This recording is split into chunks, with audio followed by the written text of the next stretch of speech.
What's going on YouTube? This is Chris from myVaporSite.com, and I have decided to start a little vlog, and this is going to be the first episode. And since this is on YouTube, I figured this would be a great opportunity to kind of tell what my experience on YouTube is, and it goes back pretty far. I started YouTube with a unboxing of, I don't even remember, I think it was the Motorola Q back in 2006.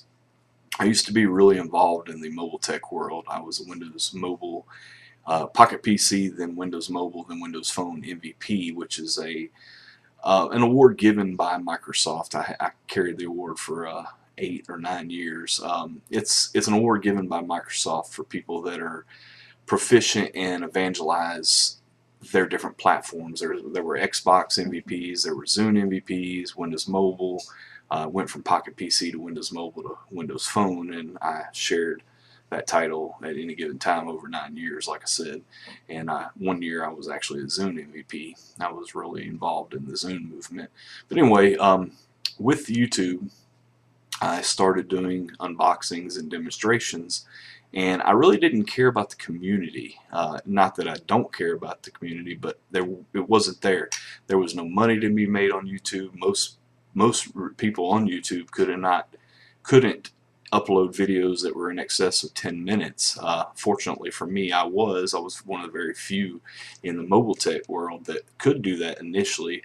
2007, I hit 5,000 subscribers, which back then was a lot. Today, that's nothing. And like I said, there was no monetization whatsoever back then. And all I used YouTube for was to make my videos and put them on YouTube, embed them on my website, and my readers would see the video, watch it, embed it into the website, and comment on my website. I didn't really cultivate the community within YouTube. I just used it as a cheap place to host because it was free.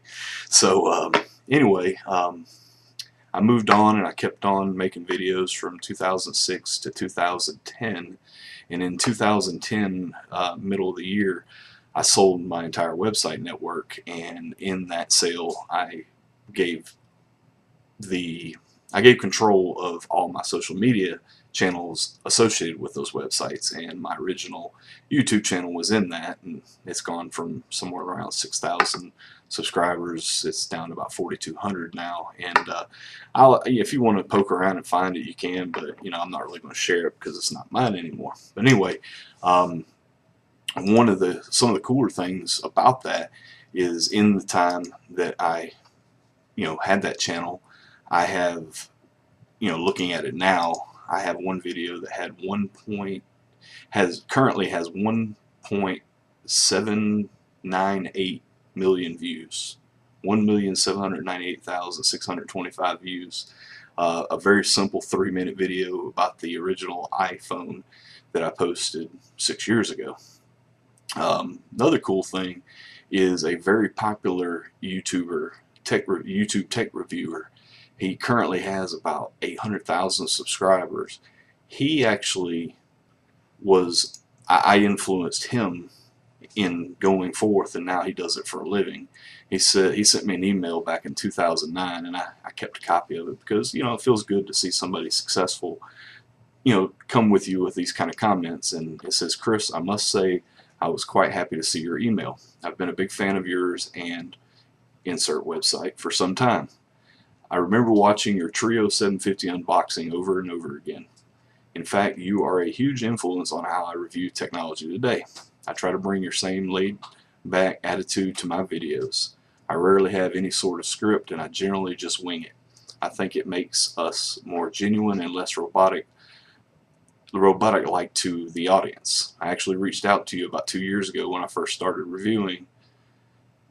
Insert website has a huge install base, and YouTube is a fantastic way to augment that and make some decent money while you're at it. I never really made any money off YouTube because my heyday was before there was any money to be made." That's not what he said. I'm just injecting that. In fact, I left my job 3 months ago to focus on the tech journalism thing full time. I definitely have some advice, but it's a little bit on the long side. Perhaps you want to talk sometime this week. Best blank. I didn't want to call his name or say what his channel is because I didn't get permission to, share that information. I don't believe that he would have a problem with that, but he might. I don't know. So I would rather just leave it at that.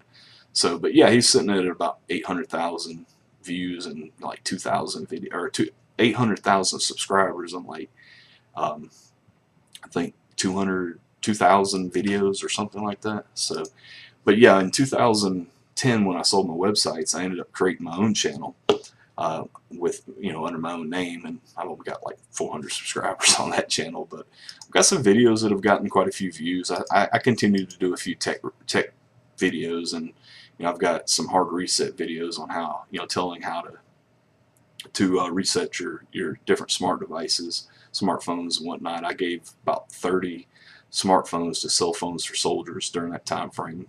I just had a whole bunch laying around for when I was reviewing, and I figured I'd do a good thing and send it over that way. So one of the most popular video that I did during that little stint, I've got one, the iPhone 4 hard reset has 476,000 views. So tech videos are pretty cool. I've never really been real comfortable on camera. I'd say 98% of all the videos I ever did on YouTube were looking down at a device. All you see was my hands and the device in my hands, and that's it. I've never really sat on a video and talked to you like I am right now very often. So I'm not embarrassed about myself. I'm an older, heavy-set dude, and hey, it is what it is. But I just would rather show you my hands and like play with the device, So, but anyway, this is my first video in this series, and I'll probably put a few out in the next couple days because I kind of want to.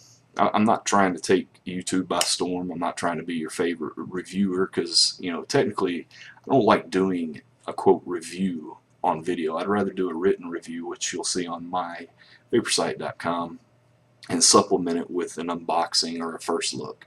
What I used to do with a smartphone is I would get one in from Samsung or whoever sent it to me, whether it be the carrier or the OEM, and I would unbox it. And, about a 5-10 minute video of an unboxing, and then I would play with it for a couple days, and then I would do a video first look where I would go through the software, show what's new, show the connectors, all the stuff, and then maybe sometimes I would do a video later following up on that, which was more of a review kind of format. So I would space it out. I don't really think that you can get this in the mail today and then tomorrow put up a review. I mean, it's you got to put it through its paces, and that's what I like to do. Working on a review for the Inokin CLK or Click right now, and I've put a video up, should be up before this one, and it's just a little overview, not really a review, and the full review will be shortly thereafter. I'm working on it right now, doing the images, writing the content, testing some things out, some voltage drops, stuff like that. So, but anyway, that's pretty much my history on YouTube. I'm not a huge, I mean, I don't dislike YouTube, but I don't use it as the same way as others are. However, this go around I plan to interact with users, readers, viewers, whatever you want to call YouTubers a little more than I did in the past. And the reason I did it in the past is because I really didn't see it as a social media community. Although there were a lot of questions asked that I didn't realize were ever asked. I wish I would have